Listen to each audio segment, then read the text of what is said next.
नमस्कार दोस्तों, आज की इस वीडियो में हम वैदिक संस्कृति के क्वेश्चन करेंगे जो कि एग्जाम की दृष्टि से बहुत ही महत्वपूर्ण है। तो चलिए हम अपनी वीडियो को स्टार्ट करते हैं।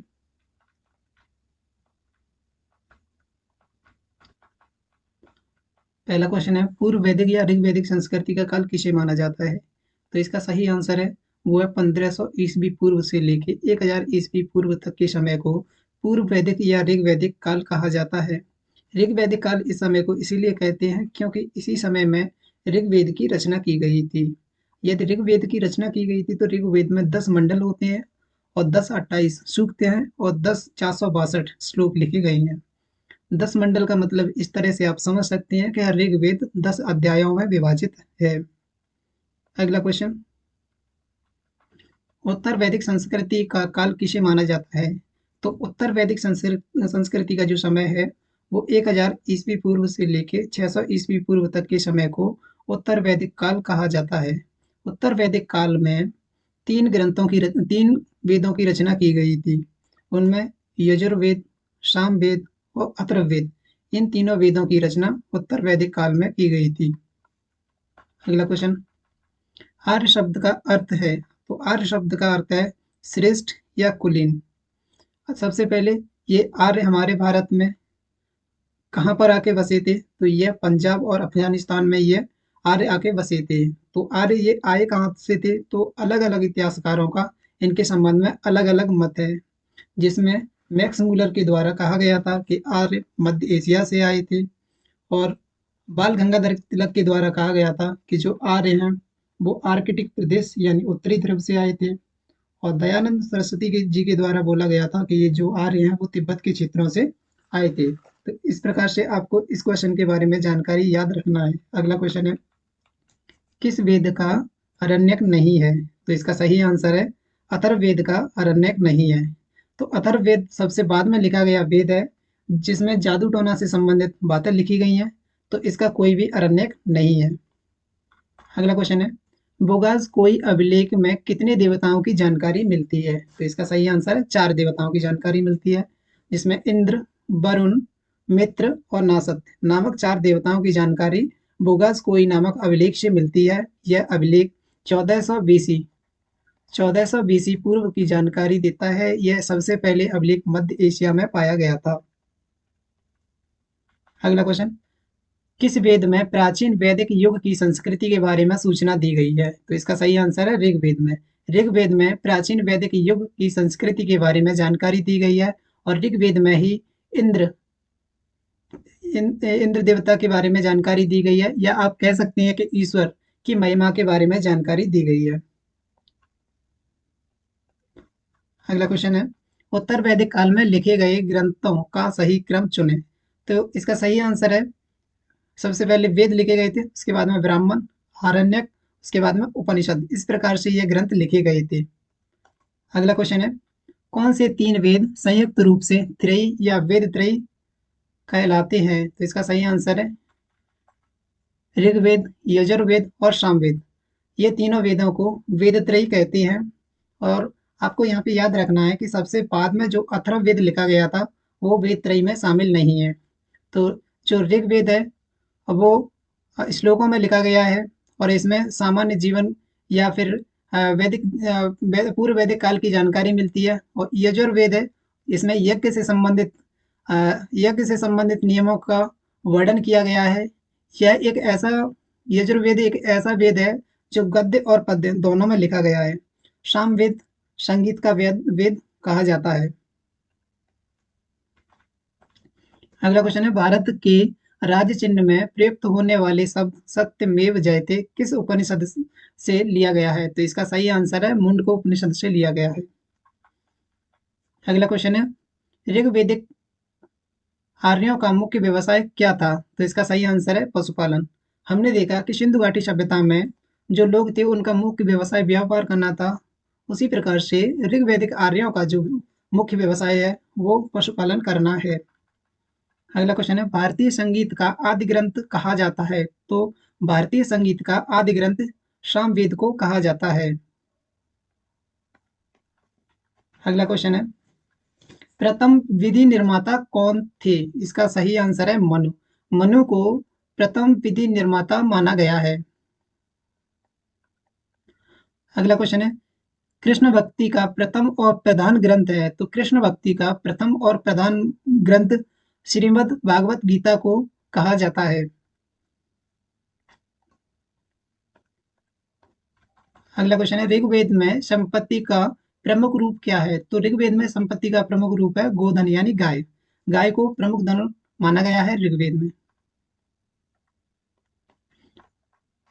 अगला क्वेश्चन है, ऋग्वेद के किस मंडल में शूद्र शब्द का उल्लेख पहली बार मिलता है? तो इसका सही आंसर है 10वें मंडल में शूद्र का उल्लेख किया गया है ऋग्वेद के 10वें मंडल में।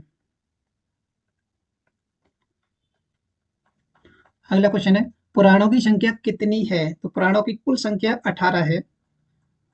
अगला क्वेश्चन है, किस इतिहासकार ने यह मत दिया था कि आर्य आर्कटिक प्रदेश से आए हैं? तो इसका सही आंसर है बाल गंगाधर तिलक। बाल गंगाधर तिलक ने यह मत दिया था कि जो आर्य हैं वो आर्कटिक प्रदेश यानी उत्तरी ध्रुव से आए हैं।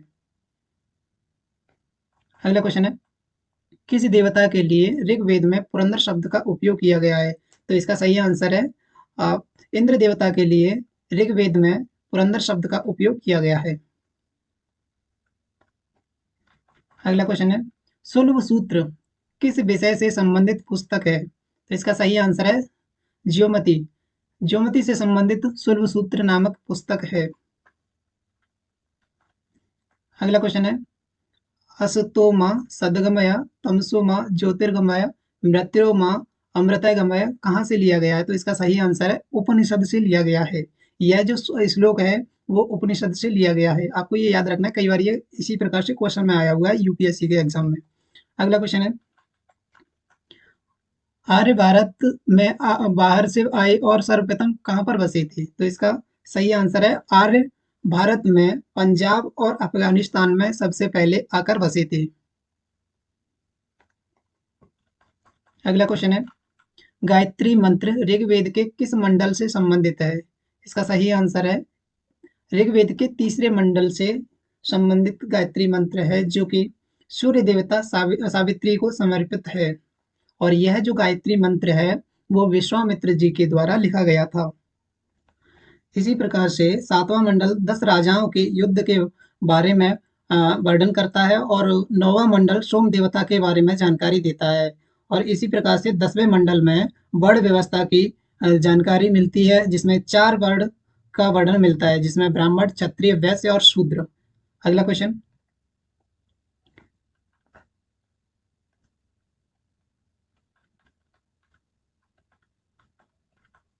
ऋग्वेद का कौन सा मंडल पूर्णतः सोम को समर्पित है? तो इसका सही आंसर है ऋग्वेद का 9वां मंडल पूर्ण रूप से सोम देवता को समर्पित है। तो ये सोम देवता हैं वो प्रकृति के देवता माने जाते हैं।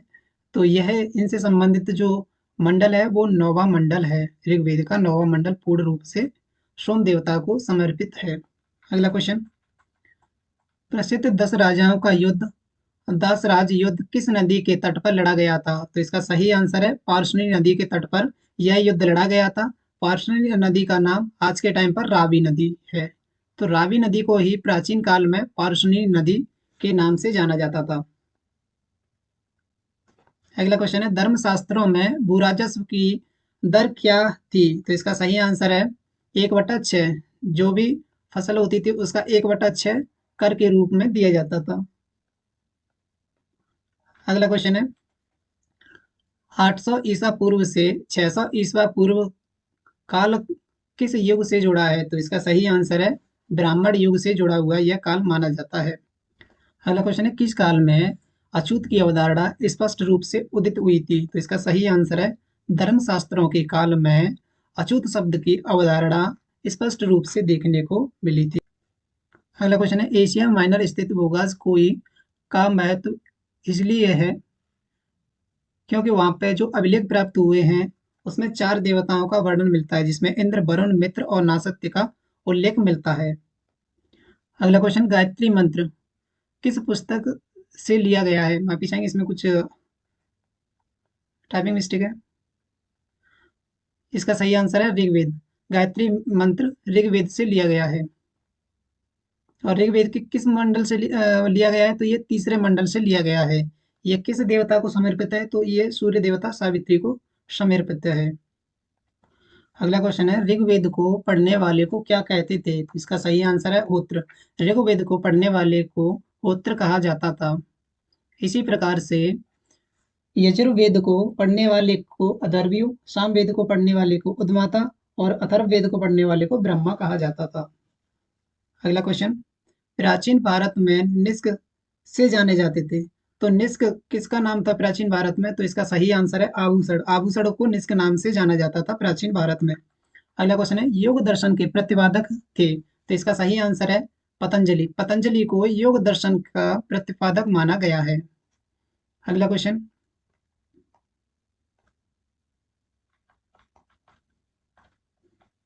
वेदों में सबसे ज्यादा उल्लेख किस देवता का किया गया है? तो वेदों में सबसे ज्यादा उल्लेख इंद्र देवता का किया गया है, जो कि 250 बार इंद्र देवता का उल्लेख किया गया है।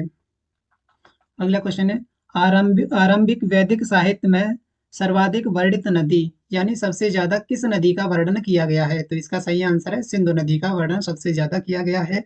और ऋग्वेदिक काल में सबसे पवित्र नदी किसे माना गया है? तो वो होती है फिर सरस्वती नदी को सबसे पवित्र नदी माना गया है।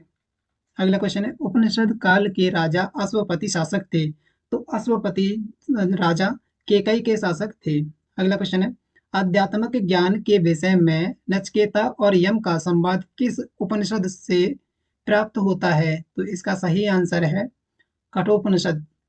कठोपनिषद में नचिकेता और यम का संवाद का वर्णन मिलता है।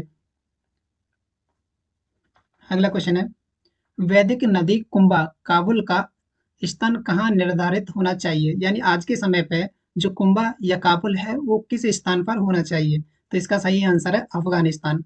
अफगानिस्तान में कुंभा या काबुल स्थित है। अगला क्वेश्चन है, कपिल मुनि द्वारा प्रतिपादित दार्शनिक प्रणाली है। तो इसका सही आंसर है संख्या दर्शन।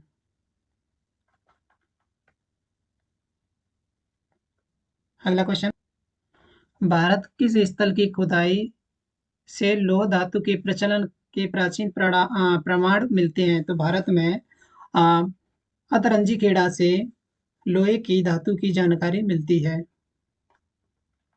अगला क्वेश्चन है, किसका संकलन ऋग्वेद पर आधारित है? तो इसका सही आंसर है सामवेद।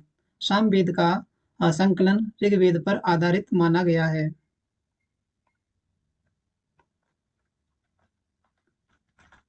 अगला क्वेश्चन है, यज्ञ का उल्लेख किस वेद में मिलता है? तो इसका सही आंसर है यजुर्वेद। आप इसे इस प्रकार से याद रख सकते हैं कि यज्ञ यजुर यानी या और यहाँ पर भी या, तो इस प्रकार से यज्ञ का उल्लेख किस वेद में है? तो यजुर्वेद में। अगला क्वेश्चन है, अस्किनी किस नदी का पुराना नाम है? तो अस्किनी चिनाब नदी का पुराना नाम है।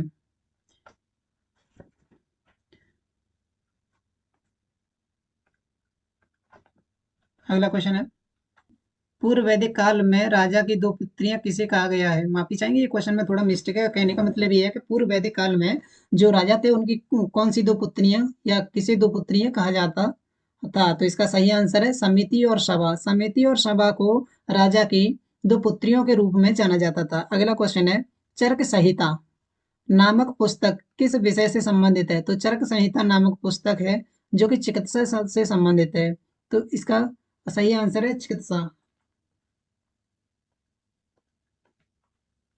अगला क्वेश्चन है, यज्ञ संबंधी विधि विधानों का पता चलता है तो किस विधि से यज्ञ संबंधी विधि विधानों का पता चलता है? तो इसका सही आंसर है यजुर्वेद से यज्ञ संबंधी विधि विधियों का पता चलता है। अगला क्वेश्चन है, वैदिक युग में प्रचलित लोकप्रिय शासन प्रणाली थी तो किस प्रकार का शासन था उस टाइम पर? तो इसका सही आंसर है गणतंत्र शासन था। अगला क्वेश्चन, सबसे प्राचीन वेद कौन सा है? तो सबसे प्राचीन वेद है ऋग्वेद, क्योंकि ये सबसे पहले लिखा गया था। अगला क्वेश्चन है, निम्न में से कौन भारतीय दर्शन की आरंभिक विचारधारा है? तो इसका सही आंसर है सांख्या। अगला क्वेश्चन है, संख्या, योग, न्याय, विशेषिक, मीमांसा एवं वेदांत इन 6 भिन्न भारतीय दर्शनों की स्पष्ट रूप से अभिव्यक्ति हुई है। तो किस युग में हुई है इनकी अभिव्यक्ति सही रूप से? तो इसका सही आंसर है वैदिक युग में इन सभी 6 दर्शनों की स्पष्ट रूप से वर्णन किया गया है। अगला क्वेश्चन, निम्नलिखित में वह दस्तकारी कौन सी है जो आर्यों द्वारा व्यवहार में नहीं लाई गई थी? तो इसका सही आंसर है लोहारगिरी, यानी लोहे की जब खोज नहीं की गई थी तो इससे वो परिचित नहीं थे।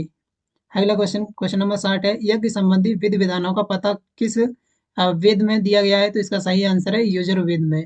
तो इस प्रकार से दोस्तों हमने वैदिक सभ्यता से लगभग 60 क्वेश्चन किए हैं। ये एग्जाम की दृष्टि से बहुत ही महत्वपूर्ण क्वेश्चन है। दोस्तों यदि आपको यह वीडियो पसंद आती है तो आप इस वीडियो को लाइक कीजिए, और यदि इस वीडियो में कोई भी कमी रह गई है या आप इसमें कोई सुझाव देना चाहते हैं तो आप इस पर कमेंट कीजिए और अपने दोस्तों को शेयर कीजिए, और चैनल पर नए हैं तो चैनल को सब्सक्राइब कर लीजिए। थैंक यू दोस्तों।